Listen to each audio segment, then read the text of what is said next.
Hello students, how are you? I hope you all are doing well. Now students, as you know, this is your social science class and today we will read Social Science History class 7th, Our Past, volume 2nd, chapter number 8. Okay, devotional paths to the divine. Alright. And students, we have to start from page number 112. Okay, page number 112, and it's a video 4 of this chapter. So let's start students. A large number of Sufis from Central Asia settled in Hindustan from the 11th century onwards. This process was strengthened with the establishment of the Delhi Sultanate. When several major Sufi centers developed all over the subcontinent, the Chishti Silsila was among the most influential orders. It had a long line of teachers like Khwaja Muinuddin Chishti of Ajmer, Qutubuddin Bakhtiyar Kaki of Delhi, Baba Farid of Punjab, Khwaja Nizamuddin Aulia of Delhi, and Bandanwaj Gisudharaj of Gulbarga. Okay, Bandanwaj Gisudharaj of Gulbarga. Alright, so a large number of Sufis from Central Asia settled in Hindustan from the 11th century onwards. 11वीं शताब्दी से अनेक सूफी जन मध्य Asia से आकर हिंदुस्तान में बसने लगे थे. ओके, वे क्या हो गए? मध्य एशिया से आकर हिंदुस्तान में बस गए. ऑलराइट, कौन सी शताब्दी में? 11वीं शताब्दी में अनेक सूफी जन मध्य एशिया से आकर हिंदुस्तान में बसने लगे थे. The process was strengthened with the establishment of the Delhi. Alright, Delhi Sultanate, chapter 3rd, when several major Sufi centers developed all over the subcontinent. Okay, और दिल्ली सल्तनत की स्थापना के साथ यह प्रक्रिया उस समय और भी मजबूत हो गई जब उपमहाद्वीप में सर्वत्र बड़े बड़े अनेक सूफी केंद्र विकसित हो गए. Okay, the चिश्ती सिलसिला was among the most influential orders. Okay, और चिश्ती सिलसिला इन सभी सिलसिलों में सबसे अधिक प्रभावशाली था. It had a long line of teachers like Khwaja Muinuddin Chishti of Ajmer, Qutubuddin Bakhtiyar Kaki of Delhi, Baba Farid of Punjab, Khwaja Nizamuddin Aulia of Delhi and Bandanwaj Gisudharaj of Gulbarg. Okay, तो इनमें जो औलियाओं की एक लंबी परंपरा थी. Alright students, इनमें जो टीचर्स यानी जो औलिया थे उनकी जो एक लंबी परंपरा थी, उनमें जो प्रसिद्ध थे वे थे ख्वाजा मुइनुद्दीन चिश्ती ऑफ अजमेर. ठीक है, अजमेर के ख्वाजा मुइनुद्दीन चिश्ती, दिल्ली के कुतुबुद्दीन बख्तियार काकी, पंजाब के थे बाबा फरीद, दिल्ली के ख्वाजा निज़ामुद्दीन औलिया एंड गुलबर्ग के थे बंदनवाज गिसूदराज. ठीक है, तो ये कौन थे स्टूडेंट्स? ये औलिया लोग थे जिनकी एक परंपरा थी, बहुत लंबी परंपरा इनकी चली आ रही थी. Alright, now next paragraph. The Sufi masters held their assemblies in their खानका. ठीक है, in their खानका और हॉस्पिस. ठीक है, हॉस्पिसेस मीन्स आश्रम हम कह सकते हैं. Devotees of all descriptions including members of the royalty and nobility and ordinary people flocked to these खानका. They discussed spiritual matters. Okay, sought the blessings of the saints in solving their worldly problems or simply attended the music and the dance sessions. Okay, the Sufi masters held their assemblies in their खानका और हॉस्पिसेस. Okay, तो सूफी संत अपने खानकाहों में विशेष बैठकों का आयोजन करते थे. स्टूडेंट्स, खानका क्या होता है? खानका यानी हॉस्पिसेस. ठीक है, हॉस्पिस को क्या बोलते हैं?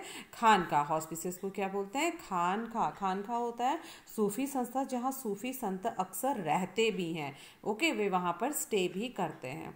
Devotees of all descriptions including members of the royalty and nobility and ordinary people flocked to these खानका. ओके, तो सूफी संत अपने खानकाहों में विशेष बैठकों का आयोजन करते थे जहाँ सभी प्रकार के भक्तगण जिनमें शाही घरानों के लोग तथा अभिजात और आम लोग भी शामिल होते थे, रॉयल्टी लोग भी और नोबिलिटी लोग भी, and ordinary people flocked to this खानखा। ठीक है, तो वहाँ पे उस खानखा में, उस आश्रम में सभी प्रकार के भक्तगण, जिसमें शाही घराने के लोग तथा आम लोग भी शामिल होते थे। They discussed spiritual matters, sought the blessings of the saints in solving their worldly problems, और simply attended the music and dance session।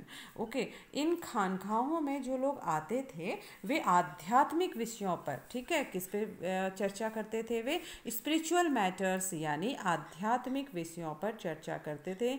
अपनी दुनियादारी की समस्याओं को सुलझाने के लिए संतों से आशीर्वाद मांगते थे अथवा संगीत तथा नृत्य के जलसों में शामिल होकर चले जाते थे। Okay, often people attributed Sufi masters with miraculous power that could relieve others of their illnesses and troubles. The tomb or dargah of a Sufi saint became a place of pilgrimage to which thousands of people of all faiths thronged. Okay, other people attributed Sufi masters with miraculous power that could relieve others of their illnesses and troubles. अक्सर लोग यह समझते थे कि सूफी औलियाओं के पास चमत्कारिक शक्तियाँ होती हैं जिनसे आम लोगों की बीमारियों और तकलीफ़ों से छुटकारा मिल सकता है। मतलब जो अक्सर जो लोग समझते थे वे क्या सोचते थे कि ये जितने भी सूफी औलियाँ हैं इनके पास कोई चमत्कारिक miraculous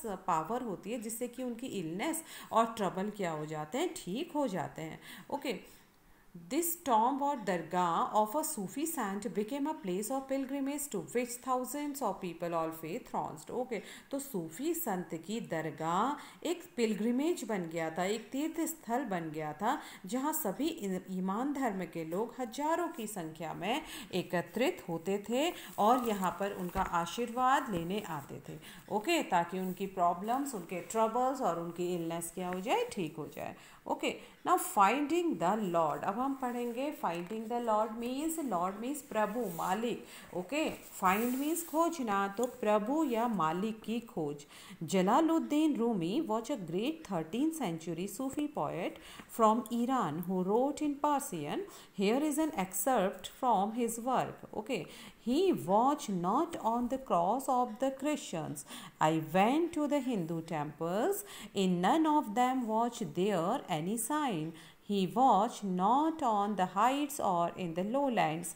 I went to the Kaaba of Mecca. He watched not there. I asked about him from Avicenna the philosopher. He watched beyond the range of Avicenna. Okay, Avicenna. I looked into my heart. In that his place I saw him. He watched in no other place. Okay. So Jalaluddin Rumi was a great 13th century Sufi poet from Iran who wrote in Persian. Here is an excerpt from his work. Okay, तो जो जलालुद्दीन रूमी थे वे great 13th century में 13वीं सदी के महान सूफी शायर थे। Okay, 13वीं सदी के महान सूफी शायर थे और वे कहाँ के रहने वाले थे? फ्रॉम ईरान, वे ईरान के रहने वाले थे जिन्होंने पर्सियन में, फारसी में काव्य रचना की। Okay, here is an extract from his work, यहाँ पर उनकी कृति का, उनके लिखे हुए काव्य का एक उद्धरण प्रस्तुत है, एक पैरा प्रस्तुत है। So let's see students, he was not on the cross of the Christians, I went to the Hindu temples. तो वे क्या कहते हैं? He was not on the cross of the Christians. Cross means जो सूली बनी रहती है ना, जो क्रॉस रहता है ईसाइयों का, तो वो कहते हैं कि वह ईसाइयों की सूली पर नहीं था। I went to the Hindu temples, मैं हिंदू मंदिरों में भी गया। Okay, in none of them was there any sign, वहाँ पर भी उनका कोई नामो निशान नहीं था। He was not on the heights और इन द लो लैंड्स, तो वे कहते हैं कि न तो वो ऊंचाइयों में मिला, न लो लैंड्स में, न घाटियों में या खाइयों में मिला। I went to the Kaaba of Mecca. Okay, तो वे कहते हैं कि मैं मक्का के काबा भी गया। ओके, मैं मक्का के काबा भी गया, ही वॉच नॉट देयर, वह वहाँ भी नहीं था। I asked about him from Avicenna the philosopher, तो वे कहते हैं कि फिलोसफर मीन्स दार्शनिक, मैंने उसके बारे में दार्शनिक अविसेना से भी पूछा। He was beyond the range of Avicenna, और वे तो अविसेना की पहुँच से भी दूर थे। I looked into my heart, मैंने अपने दिल में झांका। In that his place I saw him, he was in no other place. In that his place, तो यह वही जगह थी। आई सॉ हिम, मैंने जिसे वहाँ देखा, he was in no other place, वहीं मैंने उसे पाया, वह और कहीं नहीं था बल्कि मेरा भगवान मेरे दिल में था। तो देखिए कितनी सुंदर यहाँ पर पोयम लिखी हुई है।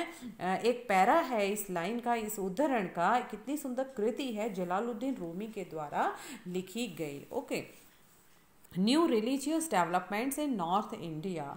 ऑलराइट, उत्तर भारत में नए धार्मिक बदलाव या विकास।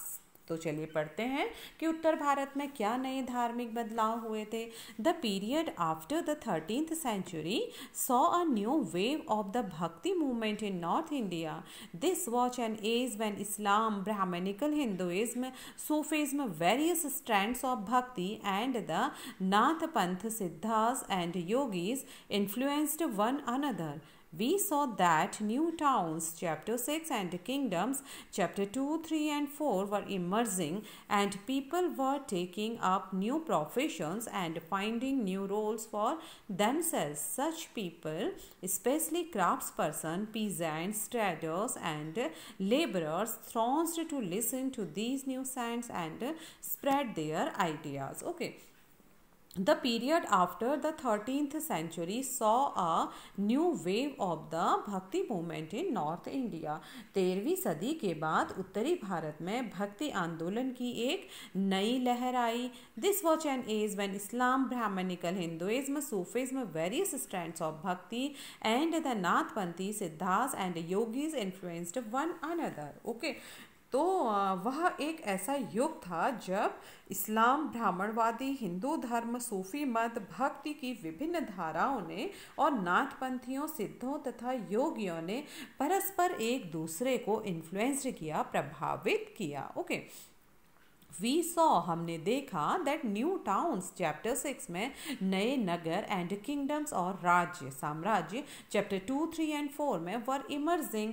ओके, तो हमने क्या देखा कि नए नगरों और राज्यों का उद्भव हो रहा था, वे इमर्ज हो रहे थे, and people were taking up new professions and finding new roles for themselves. Okay, और जो लोग थे वे अपने लिए नए नए व्यवसाय और नई नई भूमिकाएं खोज रहे थे।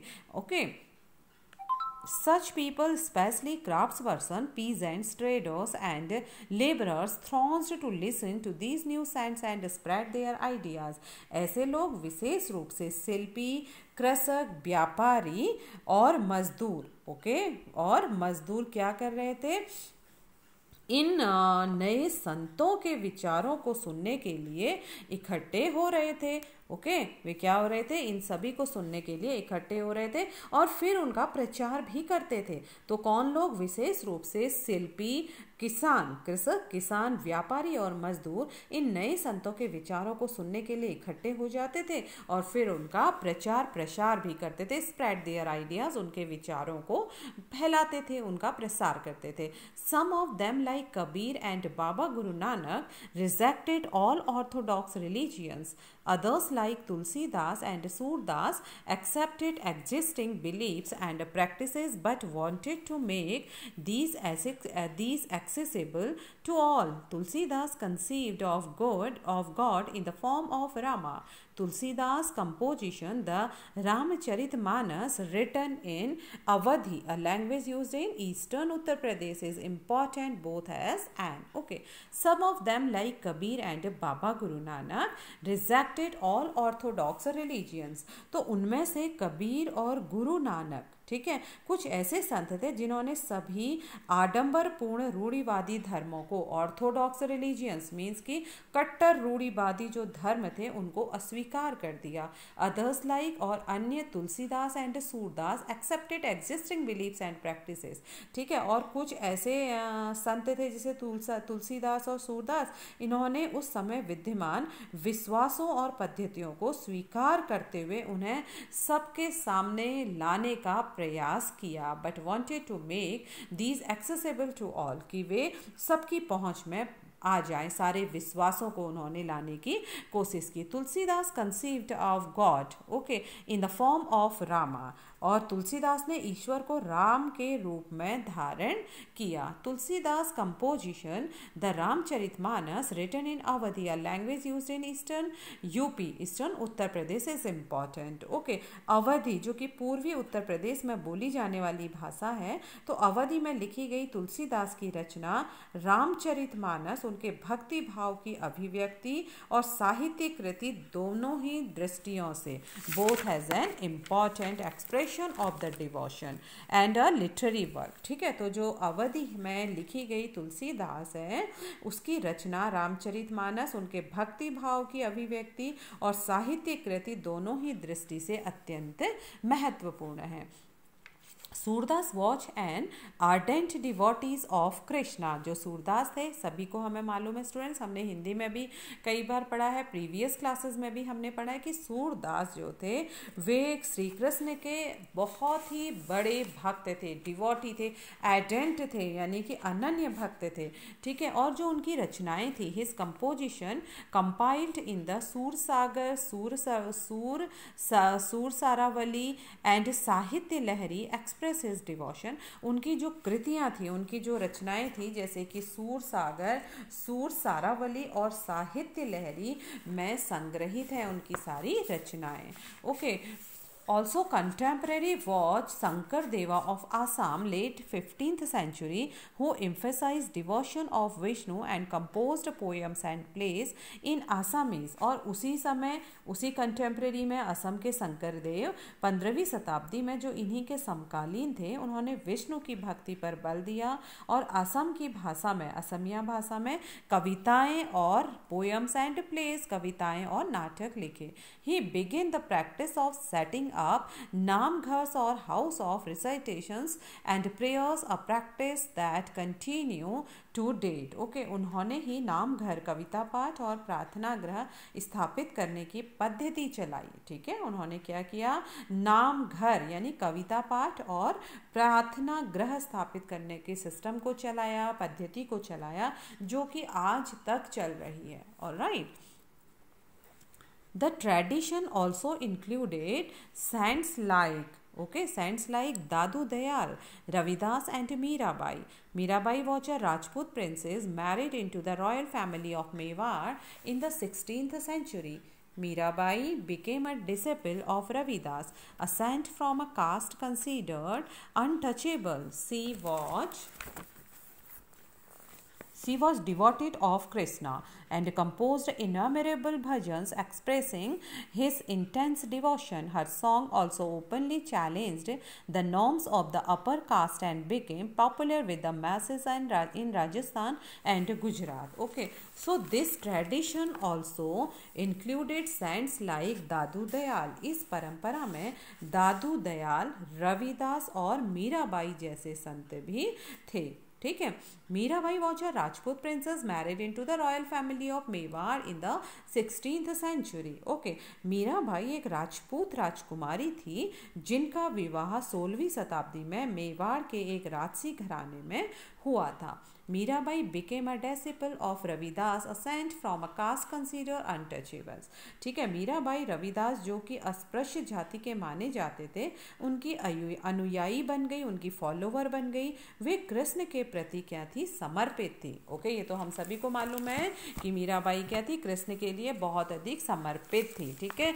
सो Mirabai was devotee to Krishna and composed innumerable bhajans expressing her intense devotion. Okay, तो मीराबाई क्या करती थी, वे कृष्ण की बहुत ज़्यादा कृष्ण के प्रति समर्पित थी और उन्होंने अपने गहरे भक्ति भाव को कई भजनों में अभिव्यक्त भी किया। अपने गीतों के माध्यम से उन्होंने उस प्रेम भक्ति को दिखाया था। ठीक है, हर songs also openly challenge the norms of the upper caste and become popular with the mass in Rajasthan and Gujarat। और उनके गीतों ने उच्च जातियों के रीतियों नियमों को खुली चुनौती दी तथा ये गीत राजस्थान व गुजरात के सभी लोगों में जनसाधारण में बहुत लोकप्रिय हुए। Okay, next para. A unique feature of most of the saints is that their works were composed in regional languages and could be sung. They became immensely popular and were handed down orally from generation to generation. Usually the poorest, most deprived communities and women transmitted these songs, often adding their own experiences. Thus, the songs as we have them today are as much a creations of the saints as the generations of people who sang them. They have become a part of our living popular culture. Okay, a unique feature of most of the saints is that their works were composed in regional languages and could be sung. Okay, तो जो एक unique था means कि इन संतों का जो एक विशिष्ट अभिलक्षण था, ऑलराइट, विशिष्ट अभिलक्षण, विशेष जो क्वालिटी थी हम कह सकते हैं इन संतों में, वह यह थी कि इनकी जो कृतियाँ थी, जो भी ये लिखते थे, ये वहाँ की रीजनल लैंग्वेज में लिखते थे, क्षेत्रीय भाषा में इसे लिखा जाता था और इन्हें आसानी से गाया भी जा सकता था।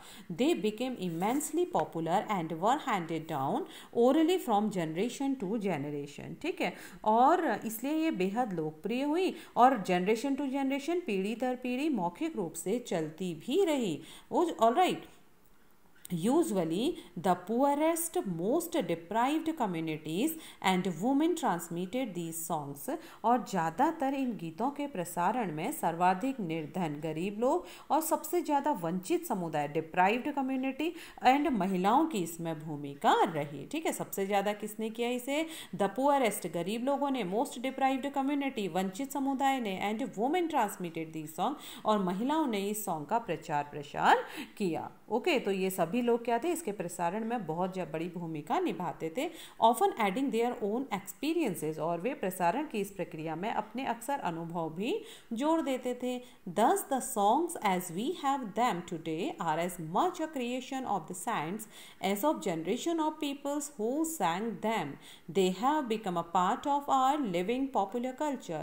Thus the songs, इस प्रकार यह गीत as we have them today are as much a creation of the saint as the generations of people who sang them। ठीक है, इस तरह आज मिलने वाले गीत संतों की रचनाएं तो हैं ही, साथ साथ उन पीढ़ियों के लोगों की रचनाएं मानी जा सकती हैं जो उन्हें गाया करते थे। Alright, they have become a part of our living popular culture. वे हमारी जीती जागती जन संस्कृति का एक बहुत महत्वपूर्ण भाग या अंग बन गए हैं। Alright students, now here we will read an important contribution of Bhakti saints was towards the development of music. Jayadeva of Bengal composed the Geet Govind in Sanskrit, each song composed in a particular rag and tal. A significant impact that these saints had on music was the use of bhajan, kirtan and abhang. These songs, which emphasized on emotional experiences, had a tremendous appeal to the common people. Okay, an important contribution of Bhakti Sant। तो भक्ति संतों का एक महत्वपूर्ण योगदान संगीत के विकास में था। ठीक है, डेवलपमेंट ऑफ म्यूजिक में था। तो Jayadeva of Bengal composed, okay, Jayadeva of Bengal composed the गीत गोविंद इन संस्कृत, और बंगाल के जयदेव ने संस्कृत में गीत गोविंद की रचना की। ठीक है, Jayadev of Bengal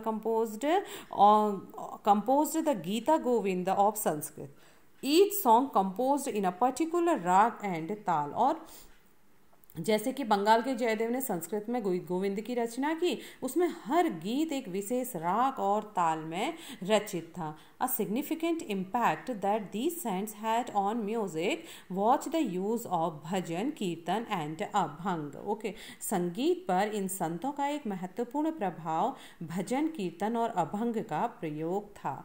okay, these songs, which emphasized on emotional experience, had a tremendous appeal to the common people. और इन सभी गीतों ने मनोभावनात्मक अनुभवों पर बल दिया है और जनमानस को बहुत अधिक आकर्षित किया है. ऑलराइट स्टूडेंट्स, तो ये हमने इसका पढ़ा.